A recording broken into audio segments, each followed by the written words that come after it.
புரட்சி தலைவர் எம்ஜிஆருடன் ஜோடியாக நடிப்பதற்கு அப்போதிருந்த முன்னணி நடிகைகள் பலரும் போட்டி போட்டனர். இதில் ஜெயலலிதா தொடர்ந்து எம்ஜிஆரின் பல படங்களில் இடம் பிடித்து நடித்து வந்தார். அதே சமயம் நடிகை சரோஜா தேவி அப்போது எம்ஜிஆருடன் நடிக்க போட்டி போடாவிட்டாலும் கூட தயாரிப்பாளர்கள், இயக்குநர்கள், விநியோகஸ்தர்கள் எல்லோருமே எம்ஜிஆர் சரோஜா தேவி ஜோடி ஒரு படத்தில் இணைந்து நடித்தால் ரசிகர்களிடம் நல்ல வரவேற்பு இருக்கும், படத்திற்கு நல்ல வியாபாரமும் ஆகும் என கணக்கிட்டு அந்த ஜோடியை வாண்டடாக படங்களில் சேர்த்தார்கள். புரட்சி தலைவர் எம்ஜிஆர் தனது படங்களுக்கான கதாநாயகியை தேர்ந்தெடுக்கும் பொறுப்பை மட்டும் தன்னிடமே வைத்துக் கொள்வார் என்று சொல்லப்படுவது உண்டு.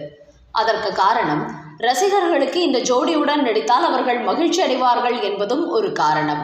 அதனால் சில கதாநாயகிகளை அவரே அறிமுகப்படுத்தவும் செய்தார். ஆனால் என்னதான் சினிமாவில் சில ஜோடிகள் ரசிகர்களால் ரொம்பவே விரும்பப்பட்டாலும் ஓரளவுக்கு மேல் அந்த கதாநாயகி பிஸியான பிறகு எல்லா ஹீரோக்களின் படங்களிலும் நடிக்க தொடங்கி விடுவார். தான் யார் படத்தில் ஜோடியாக நடித்து வரவேற்பு பெற்றோமோ அந்த ஹீரோவையே டீலிங்கில் விட்டுவிட்டு சென்று விடுவார்கள். அவர்களுக்கு தேவை தொடர்ந்து பட வாய்ப்பு, கை நிறைய பணம். அப்படி ஒரு கசப்பான அனுபவத்தை தான் வளர்த்த ஆளாக்கிய கதாநாயகி மூலமாகவே புரட்சி தலைவர் எம்ஜிஆர் சந்தித்தார்.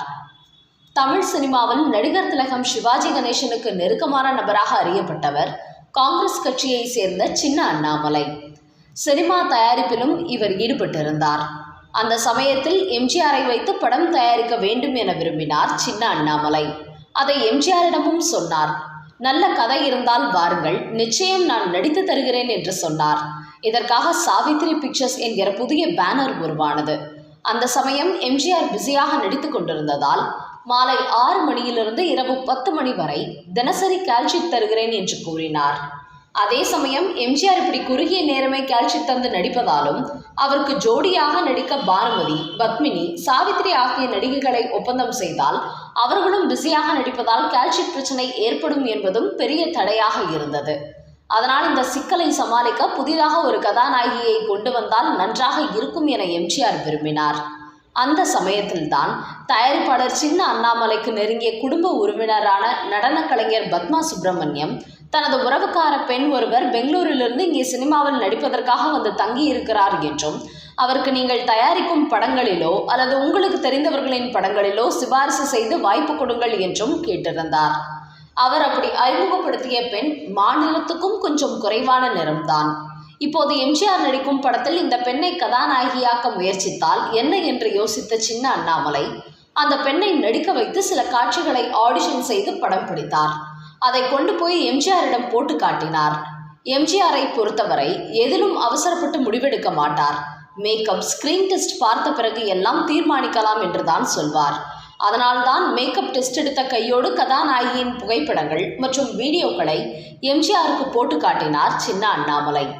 அப்படி திரையிடப்பட்ட காட்சிகளை எம்ஜிஆர் திரும்ப திரும்ப பார்த்தபடி யோசித்து கொண்டே இருந்தார். அவரது முடிவுக்காக எல்லோரும் காத்திருந்தனர். அவர் உடனடியாக பதில் சொல்லவில்லை. ஆனால் அந்த பெண் கருப்பு நிறமாக இருக்கிறார் என்றோ வேறு சில காரணங்களுக்காகவோ அவரை வேண்டாம் என்று நினைத்த ஒரு சிலர் எம்ஜிஆரிடம், அண்ணன், அந்த பொண்ணு ஒரு கால தாங்கி தாங்கி நடக்குது, அது ஹீரோயினுக்கு சரி வருமா என்ற சந்தேக தூபம் போட்டார்கள். ஆனால் எம்ஜிஆர் சிரித்தபடியே, ஏன், அதுவும் செக்ஸியாக தானே இருக்கு, பார்க்க புதுசாகவும் தெரியுது, இந்த பெண்ணையே செலக்ட் பண்ணிருங்க என்று கிரீன் சிக்னல் காட்டிவிட்டார். அப்படி செலக்ட் ஆனவர் தான் சரோஜா தேவி. அந்த படம் தான் திருடாதே. சத்யா மூவிஸ் நிறுவனத்தின் தயாரிப்பில் RM வீரப்பன் எம்ஜிஆரை வைத்து ஒரு படத்தை தயாரிக்க முடிவு செய்தார்.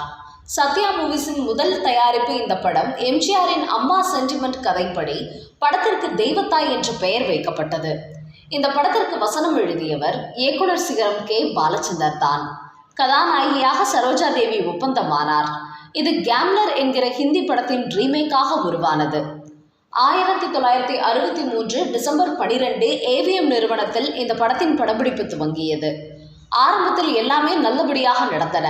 ஆனால் எல்லாமே சரோஜா தேவி சிவாஜி கணேசன் நடித்த புதிய பறவை என்கிற படத்தில் நடிக்கும் வரைதான். அந்த படத்தில் ஒப்பந்தமானவுடன் பலமுறை கால்ஷீட் குளறுபடி செய்தார் சரோஜா தேவி. எம்ஜிஆரை கோபத்தில் கொந்தளிக்க வைத்துவிட்டு சிவாஜியுடன் சிட்டுக்குருவி முத்தம் கொடுத்து பாடலில் ஆடி பாடுவதற்காக ஊட்டி அவுட்டோரில் சிறகடித்து பறக்க கிளம்பிவிட்டார் சரோஜா தேவி. திருடாதே படத்தில் இதே போன்று கால்ஷீட் சொதப்பல் செய்தார் சரோஜா தேவி. அதன் பின்பு தேவர் பிலிம்ஸ் தயாரிப்பில் உருவான தர்மம் தலைகாக்கும் படத்திலும் தனக்கு வயிற்று வலி என கூறி சாண்டோ சின்னப்ப தேவரையை ஏமாற்றிவிட்டு வேறு ஒரு படத்தின் படப்பிடிப்பிற்கு சென்று விட்டார் சரோஜா தேவி. இந்த விஷயம் எம்ஜிஆருக்கு தெரிய வந்தாலும் அதை கண்டிக்காமல் போனால் போகிறது என எளிதாக எடுத்துக்கொண்டார். ஆனால் இப்போது தனது அன்னை பெயரிலேயே ஒரு தயாரிப்பு நிறுவனத்தை துவங்கி முதல் படமாக எடுக்கும்போது சரோஜா தேவி இப்படி செய்ததும் எம்ஜிஆருக்கு கோபம் வந்துவிட்டது.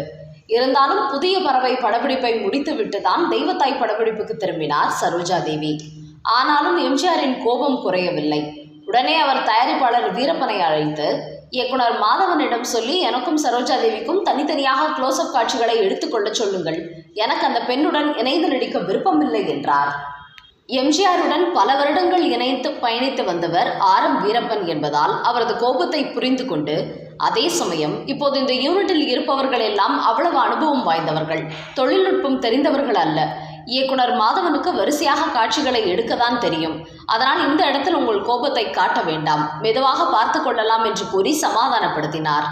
வேறு வழியின்றி எம்ஜிஆரும் கோபத்தை குறைத்து கொண்டு சரோஜா தேவியுடன் இணைந்தே காட்சிகளில் நடித்தார்.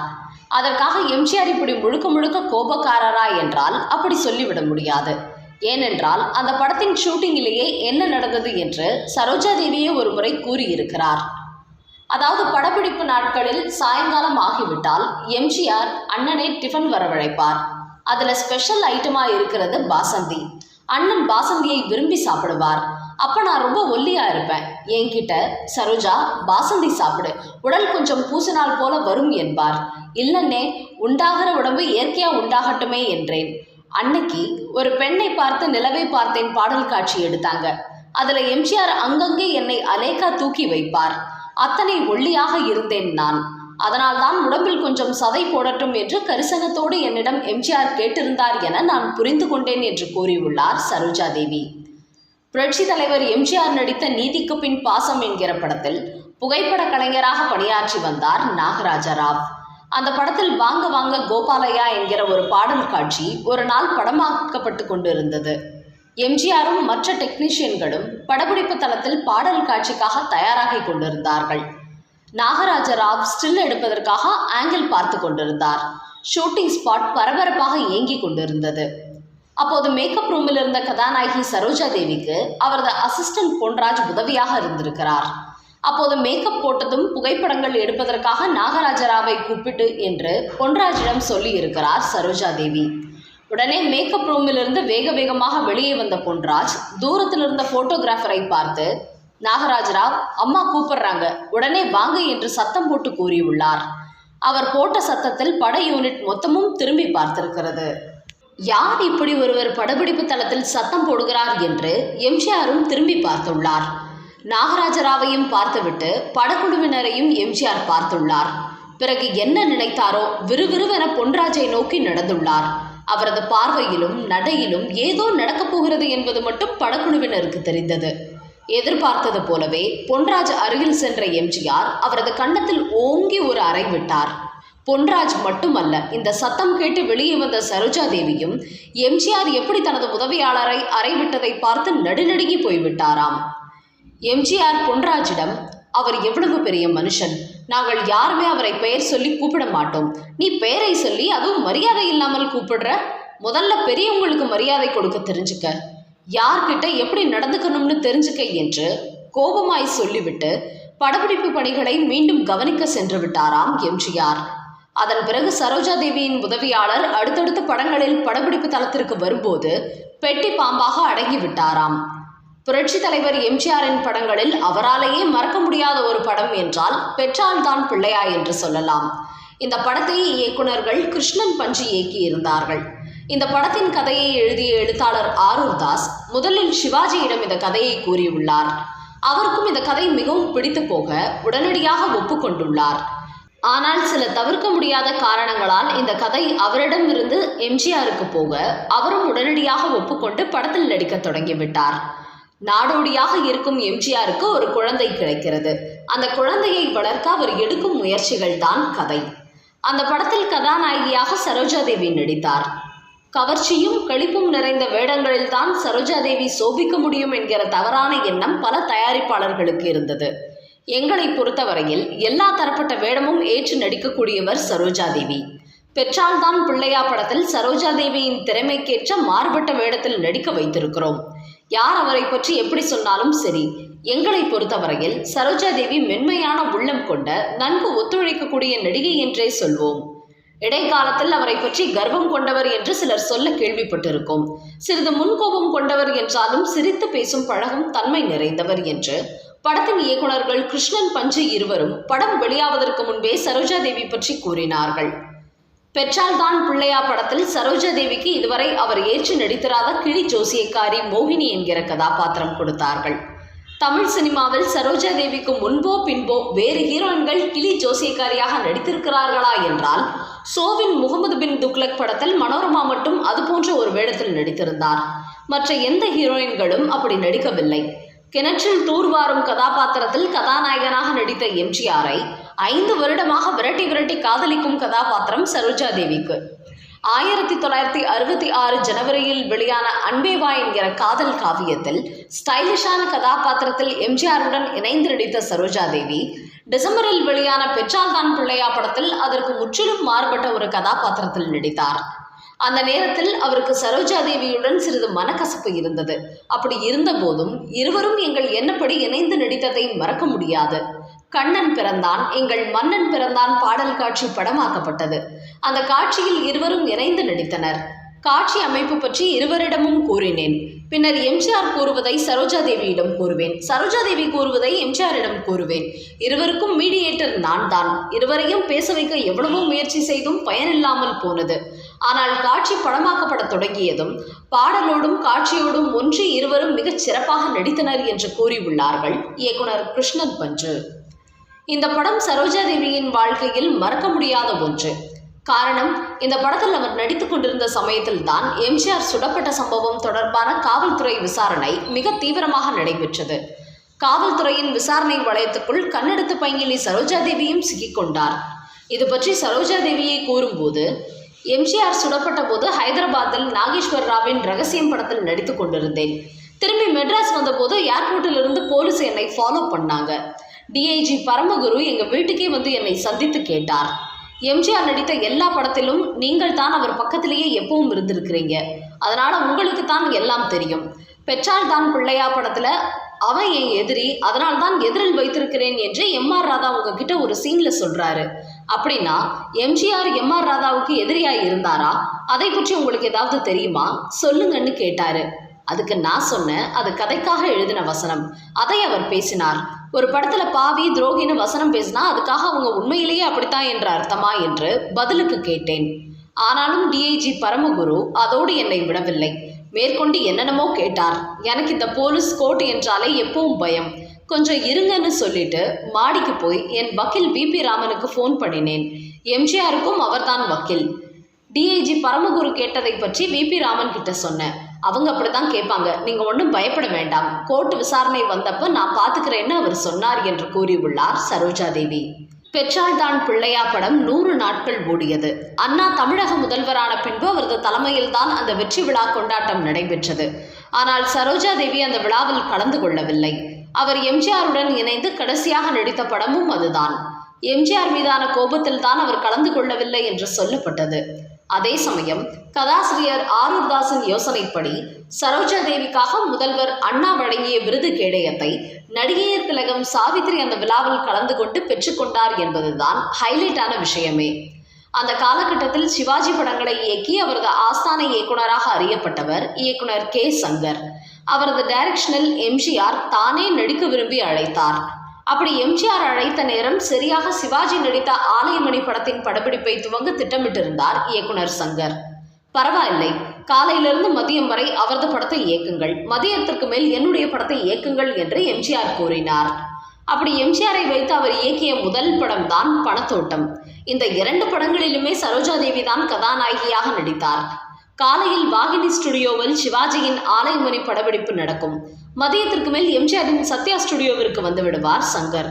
சில நேரம் கதாநாயகியான சரோஜா தேவியும் அவருடனேயே சேர்ந்து பணத்தோட்டம் படப்பிடிப்பிற்கு வந்து விடுவார்.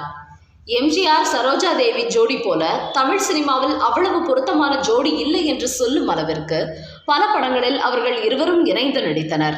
அந்த அளவிற்கு அவ்வளவு அழகான ராசியான ஜோடியாக இருவரும் வலம் வந்தனர். அதே சமயம் இப்படி பல படங்களில் இணைந்து நடித்தால் சில நேரங்களில் ஏதோ ஒரு நாள் நிச்சயம் கசப்பான நிகழ்வுகள் நடக்கத்தானே செய்யும். சரோஜா தேவியின் திரையுலக பயணத்தில் குறிப்பாக எம்ஜிஆரை வெறுத்து போகும் அளவிற்கு ஒரு மிகப்பெரிய நிகழ்வு நடந்தது. சரோஜா தேவி என்னதான் பிஸியாக நடித்து வந்தாலும் இப்போதுள்ள நடிகைகளைப் போல் காலத்தை இழுத்தடிக்காமல் காலகாலத்தில் அவருக்கு திருமணம் செய்து வைக்க விரும்பினார் அவரது அம்மா ருத்ரம்மா. சினிமாவில் சரோஜா தேவி யாருடனும் காதல் வயப்படவில்லை.